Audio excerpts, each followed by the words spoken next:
चक्रवाती तूफान के चलते हवाएं 125 किलोमीटर प्रति घंटे की रफ्तार से चल रही हैं।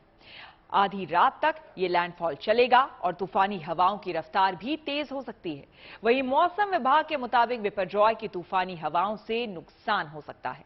लिहाजा मौसम विभाग ने कच्छ और सौराष्ट्र के लोगों से आज की रात घरों में रहने की अपील की है। मौसम विभाग ने कहा है कि जब तक तूफान का असर खत्म नहीं होता तब तक लोग घरों में ही रहें।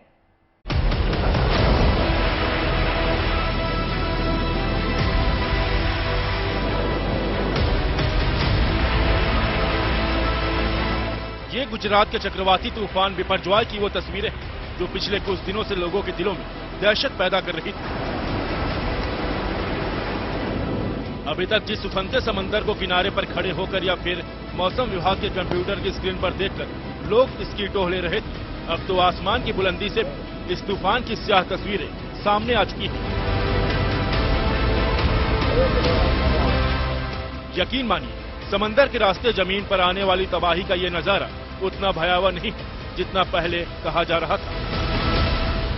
चक्रवाती तूफान बिपरजॉय का असर जो है द्वारका में को भी देखने को मिल रहा है। द्वारका के अंदर जो तेज हवाएं चल रही है उसका असर यहाँ पे जो रिहायशी इलाका है वहाँ पे जिस तरह से ये खंभा बिजली का जो है वो गिरा है और बिल्डिंग को भी नुकसान हुआ है। साथ ही यहाँ पे जो कुछ पेड़ थे वो पेड़ भी गिरे हैं और उसका नुकसान जो है वहाँ पे हुआ है। 3 से 4 जो बिजली के खंभे हैं वो गिर चुके हैं और ये पूरा यहाँ पे जो है पहले से ही गवर्नमेंट ने जो एहतियातन के तौर पे जो है पूरे जो खंभे थे वो खंभे यहाँ पे होने के कारण जो बिजली का सप्लाई था वो बंद कर दिया था।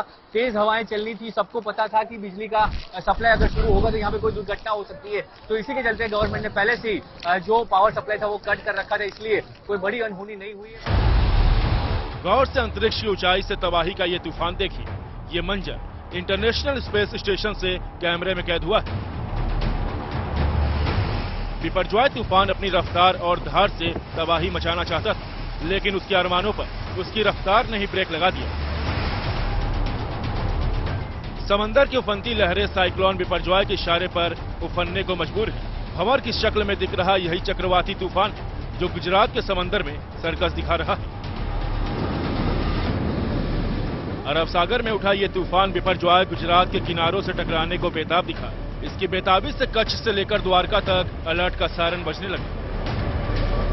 आप देख सकते हैं तो यहाँ पे जो बड़े होर्डिंग्स है वो गिर गए हैं। हालांकि जो होर्डिंग्स है पहले ही उनको नीचे उतार लिया गया था ताकि अगर वहां से कोई इंसान गुजर रहा है तो होर्डिंग उसके ऊपर ना गिरे और कहीं डैमेज ना हो, लेकिन हवा की तेज रफ्तार की वजह से यहाँ पे आप देख सकते हैं जो बड़े होर्डिंग्स है वो टूट चुके हैं। और इसके अलावा अगर आपको दिखाऊं तो यहाँ पे ये देखिए, ये कच्चा साइड था जहाँ पे जो एक छोटा सा ढाबा टाइप चलता था वो पूरा टूट चुका है। अब प्रशासन लगातार ये कह रहा है कि लोग पक्के कंस्ट्रक्शन में रहे, उसका मकसद ही यही होता है क्योंकि इस तरीके के जो कंस्ट्रक्शन होते हैं या छोटे ढाबे होते हैं या छोटी जो कच्चे कंस्ट्रक्शन रहते हैं वो अक्सर इस तरीके की हवाओं को झेल नहीं पाते हैं और वो टूट जाते हैं।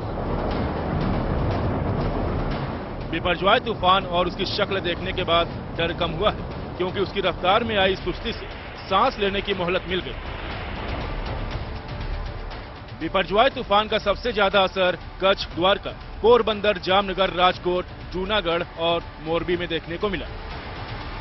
चक्रवाती तूफान है उसका पूरा असर यहाँ को देखने को मिल रहा है। यहाँ पे जो स्ट्रक्चर है वो टूट रहे हैं, जो भारी और तेज हवाएं जो चल रही है उसका असर यहाँ पे देखने को मिल रहा है। पेड़ गिर रहे हैं, साथ ही जो बिजली के खंभे हैं उनको भी नुकसान हो रहा है। पूरी तरह से जो 70-80 किलोमीटर प्रति घंटे की जो स्पीड है, हवाओं की जो गति है उसकी वजह से यहाँ पे काफी नुकसान होने को दिख रहा है। जिस तरह से यहाँ पे जो बोर्ड्स लगे हैं वो बोर्ड्स भी पूरी तरह हिल रहे हैं। जो हवा है, जो झड़प, यहाँ पे जो हवा की जो गति है वो गति दिख रही है कि कितना यहाँ पे नुकसान हो सकता है। बिपरजॉय तूफान से निपटने और इससे पैदा होने वाली मुश्किलों का सामना करने के लिए जबरदस्त तैयारियां पहले से कर ली गई। जमीन से लेकर आसमान तक और उफनती लहरों से लेकर थपेड़ों को सहने वाले किनारों तक, यानी हर कोई इंसानी जिंदगी को तूफान के चंगुल से बचाने की पूरी कोशिश कर रहा है। एहतियात के तौर पर 75,000 से ज्यादा लोगों को सुरक्षित स्थानों पर शिफ्ट किया गया है। अकेले कच्छ जिले से 34,000 से ज्यादा लोगों को निकाला गया और बिपरजॉय तूफान की वजह से 76 से ज्यादा ट्रेनें रद्द की गई। लोगों को घरों से बाहर ना निकलने की सलाह भी दी गई।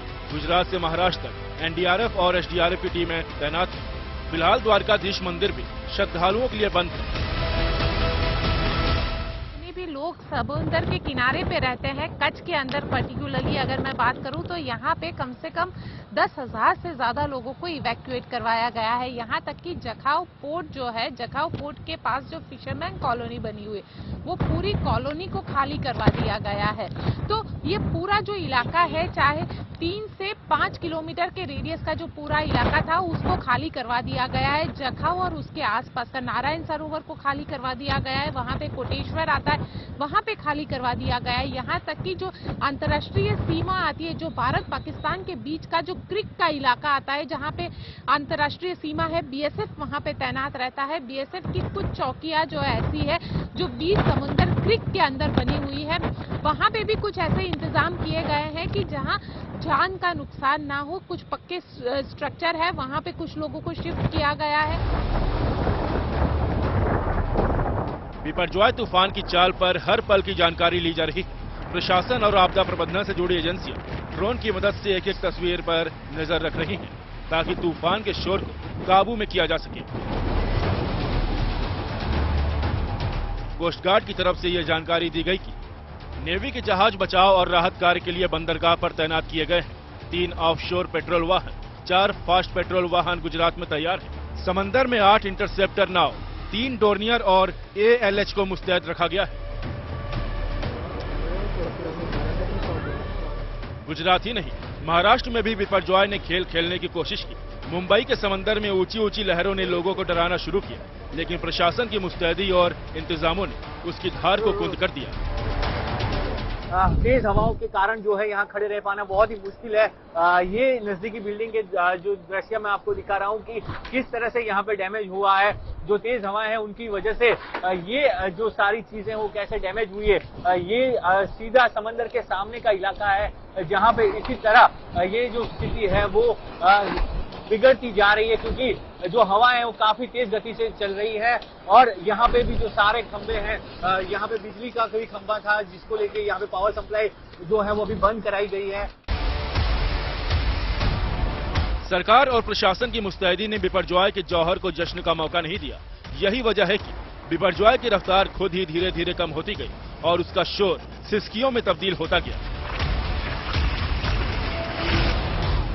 मुंबई से पारस दामा, द्वारका से ब्रजेश दोषी और मांडवी से गोपी घांगर के साथ कच्छ से Ashutosh Mishra, good news today.